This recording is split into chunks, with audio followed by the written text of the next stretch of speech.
तो आज आपण मैंने वीडियो माध्यम देखा पाइबे कि जदि आपण मैंने सीएम किसान योजना अधीन में एपर्यंत टंका पाई ना ताले चेक करूँ लिस्ट।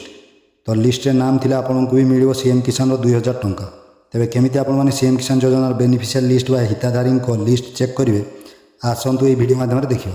तेज चलते वीडियो स्टार्ट करिया। ता पूर्व जदि आपण आम चैनल को नुआ देखुंत ताले आम चैनल को एवं सब्सक्राइब करूँ एमती नुआ नुआ इनफॉर्मेटिव वीडियो देखा।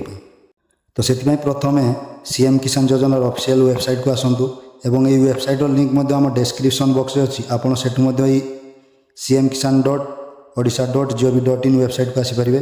तो ये पोर्टाल सीएम किसान योजना बाबद समस्त इनफॉरमेशन पाइबे जमीक कि पीएम किसान और सीएम किसान निमंते चाषी पंजीकरण एवं पूर्वर पंजीकरण करते स्थिति जांच करेंगे बा EKYC कंप्लीट करेंगे एवं ये सीएम किसान और पीएम किसान आपण मानू केते कौन सहायता मिलूँ तापर चेक करेंगे। एवं तापर रही पंजीकरण निर्देशनावली योग्यता मानदंड एवं अयोग्यता मानदंड दि जाए क्यों माने योग्य हिताधिकारी एवं क्यों माने अयोग्य आपड़ देखिपारे। तो आज आम सीएम किसान योजनार जो बेनिफिशियरी हिताधारी लिस्ट रही है आम चेक करवा। तो से आपको हिताधिकारी तालिकार ऑप्शन टी शो करूँ तो आपड़ से क्लिक करूँ। तो जदि आप मोबाइल चेक कर आपन को एमती गोटे 3 लाइन टी शो करूँ आपड़ तार उपर क्लिक करूँ। तापर आपन को हिताधिकारी तालिकार ऑप्शन टी मिल जाव आपड़ से क्लिक कलापर एठार आपन को पीएम किसान और सीएम किसान दुईटी ऑप्शन शो करूँ। तो जेहेतु आम सीएम किसान लिस्ट चेक करने चाहूचे से सीएम किसान रे क्लिक करवा।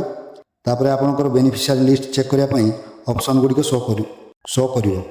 तो एठार प्रथम आपनकर डिस्ट्रिक्ट चूज करूँ तापर आपनकर ब्लॉक बा टाउन चूज करेंगे तापर आपनकर जीपी बा ग्राम पंचायत टी चूज करूँ। तो यही सबू दे सारा पर सिंपली व्यू उपर क्लिक करूँ। तो जमीती आप व्यू उपर क्लिक करेंगे तो आपणकर से ग्राम पंचायत दुईटी पीडीएफ शो करूँ। तो गोटे पीडीएफ रे रही स्मॉल मार्जिनाल फार्मर लिस्ट एवं आउ गोटे रही लैंडलेस फार्मर्स लिस्ट।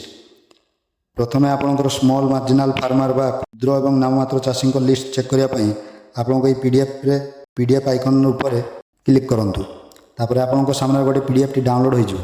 तो से पीडीएफ टी ओपन कलापर आपण मैंने जमीक देखा पाऊे यहाँ हूँ सीएम किसान योजनार स्मॉल एंड मार्जिनाल फार्मर्स बा SMF लिस्ट। तो ये आपणकर सीएम किसान आईडी सहित विलेज बा गाँव नाम रही ता साइड रे बेनिफिशियरी नेम दि जाए। एटार बेनिफिशियरी को फादर्स बा हजबैंड नाम रही जेंडर टी कौन दि जाए। तो ये लिस्ट रे आपणकर नाम टी अच्छी कि नहीं एठार चेक कर नियंतु।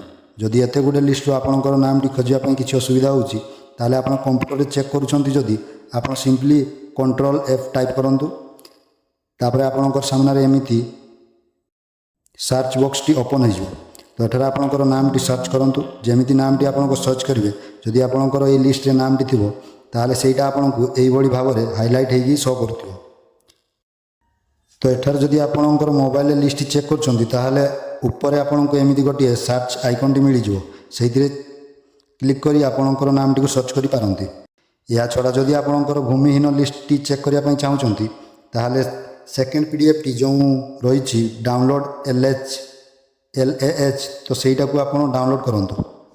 देन यहाँ हूँ आपंकर सीएम किसान योजना लैंडलेस एग्रीकल्चर हाउस होल्ड बा LAH रो लिस्ट। ये लिस्ट रे भी आपन को सेमती सीएम किसान आईडी सहित विलेज नाम बेनिफिशियरी नेम बा हिताधिकारी नाम फादर नेम जेंडर यही सब दि जाए। तो भूमिहीन लिस्ट रे आपणकर नाम टी अच्छी कि नहीं एठार आप चेक कर नियंतु। जदि सीएम किसान लिस्ट रे आपणकर नाम टी अच्छी ताहले आपण जड़े योग्य हिताधिकारी आप सीएम किसान योजनार टंका पाइबा योग्य एवं जो मानकर लिस्ट रे नाम नहीं से नुआ आवेदन करेंगे से चाषी पंजीकरण पर क्लिक कर एठार आप आवेदन करेंगे। तो एमती प्रोसेस आप घरे बसी ऑनलाइन माध्यम आपणकर फोन कि कंप्यूटर सीएम किसान लिस्ट चेक करेंगे। तो जब वीडियो भल लगी था वीडियो गोटे लाइक और आम चैनल को सब्सक्राइब करूँ। जय जगन्नाथ।